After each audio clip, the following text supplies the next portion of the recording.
அனைவருக்கும் வணக்கம். நான் திவ்யா விஜயராகவன். பிளெஸிங்ஸ் ஆஃப் கிருஷ்ணன் சின்ன பொண்ணு யூடியூப் சேனல். நம்ம இன்னைக்கு கிருஷ்ண ஜெயந்தி மற்றும் கிருத்திகை பண்டிகை பற்றிய தகவலையும், அது என்னைக்கு வருது, எப்படி வழிபடணும், வழிபட்டால் என்ன பலன் கிடைக்கும், செய்ய வேண்டிய நைவேத்தியம் போன்ற தகவலை இந்த வீடியோவில் பார்க்கலாம் வாங்க.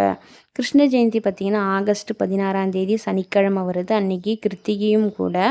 நமக்கு அஷ்டமி தேய்பிரை அஷ்டமி திதி எப்போ ஸ்டார்ட் ஆகுதுன்னா அதிகாலை 1:41 மணிக்கே ஸ்டார்ட் ஆகி அன்றைக்கி நைட்டு பார்த்திங்கன்னா 11 மணி 13 நிமிஷம் வரல நமக்கு தேய்பிரை அஷ்டமி இருக்குது. அன்றைக்கி கிருத்திகை நட்சத்திரம் பார்த்திங்கன்னா நமக்கு காலையில் தான் ஸ்டார்ட் ஆகுது. 8:26 மணிக்கு ஸ்டார்ட் ஆகுது.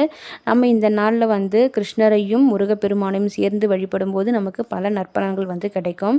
கிருஷ்ணர் தீமைகளை அழித்து நன்மைகளை நிலைநாட்டுவதற்காக அவதாரம் எடுத்தார் என்பதனால அவரோட அவதார தினத்தில் அவரை மனதார வழிபட்ட நம்மளோட வாழ்க்கையில் இருக்கக்கூடிய துன்பங்கள் எல்லாமே நீங்கி நம்ம கிருஷ்ணனோட அருளால் நன்மைகள் நமக்கு கிடைக்கும். கிருஷ்ண ஜெயந்தியில் வழிபட்டால் நமக்கு ஞானம், மனத்தெளிவு போன்ற நன்மைகள் நமக்கு கிடைக்கும். பகவான் கிருஷ்ணர் அவதரித்த நாளை தான் ஆண்டுதோறும் கிருஷ்ண ஜெயந்தி, கிருஷ்ண ஜென்மாஷ்டமி போன்ற பல பெயர்களில் ஒவ்வொரு இடத்துலையும் ஒவ்வொரு மாதிரியான வழிபாடுகள் செய்கிறாங்க.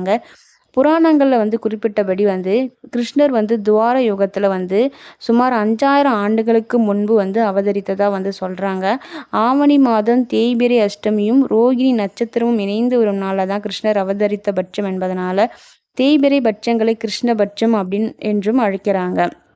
கிருஷ்ண ஜெயந்தி அன்று அவர் அவருடைய குழந்தை பருவங்களை நினைவுபடுத்தும் விதமாக கண்ணனை குழந்தையாக பாவித்து அன்னைக்கு வழிபாடு நடத்தப்படுது.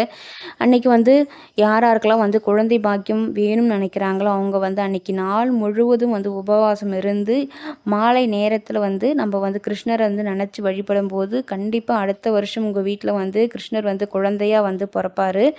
நீங்கள் நம்பிக்கையோடு வழிபட்டு பலன் பெறுங்கள். அன்னைக்கு நமக்கு கிருத்திகையும் இருக்கிறதுனால முருகப்பெருமானையும் சேர்த்து வழிபடணும்.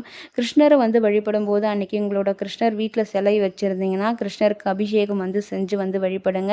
இல்லை சிலை இல்லாதவங்க ஃபோட்டோவுக்கு மலர் அலங்காரம் செஞ்சு விளக்கேற்றி அவருக்கு பிடிச்ச நெய்வேத்தியம் பார்த்தீங்கன்னா என்னென்ன அவருக்கு பிடிக்குமோ பாலாலான பொருட்கள் எல்லாமே அவருக்கு செய்யலாம். பால், வெண்ணெய், நெய், தயிர், அவருக்கு ரொம்ப அவல் பிடிக்கும்.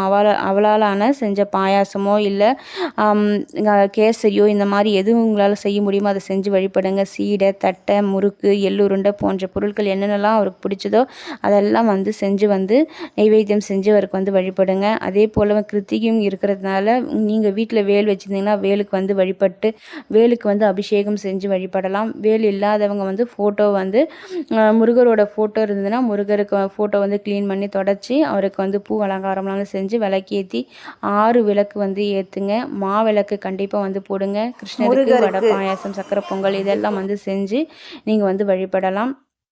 அதுக்கப்புறம் முக்கியமாக கிருஷ்ணரை நம்ம வழிபடும் பொழுது அன்றைக்கி அவருடைய பாதங்களை வீட்டில் அரிசி மாவால் வரைஞ்சி நம்ம வழிபடும் பொழுது கிருஷ்ணரே நம்ம வீட்டுக்கு நமக்கு அருள் ஆசி புரிகிற மாதிரி நமக்கு ஒரு சந்தோஷம் கிடைக்கும். அவர் நம்ம கூடவே இருந்து நமக்கு அருள் புரிவார். நம்ம 2 பேரையும் இந்த நாளில் கிருஷ்ணரையும் முருகப்பெருமானையும் சேர்ந்து வழிபட்டு உங்களுக்கு என்ன தேவை இருக்கோ, உங்களோட என்ன வேண்டுதல் இருக்கோ அதை அவங்க கிட்ட கேட்டு வழிபட்டு பலன் பெறுங்க. இந்த வீடியோ பிடிச்சிருந்தால் லைக் பண்ணுங்கள், ஷேர் பண்ணுங்கள், சப்ஸ்கிரைப் பண்ணுங்கள். நன்றி.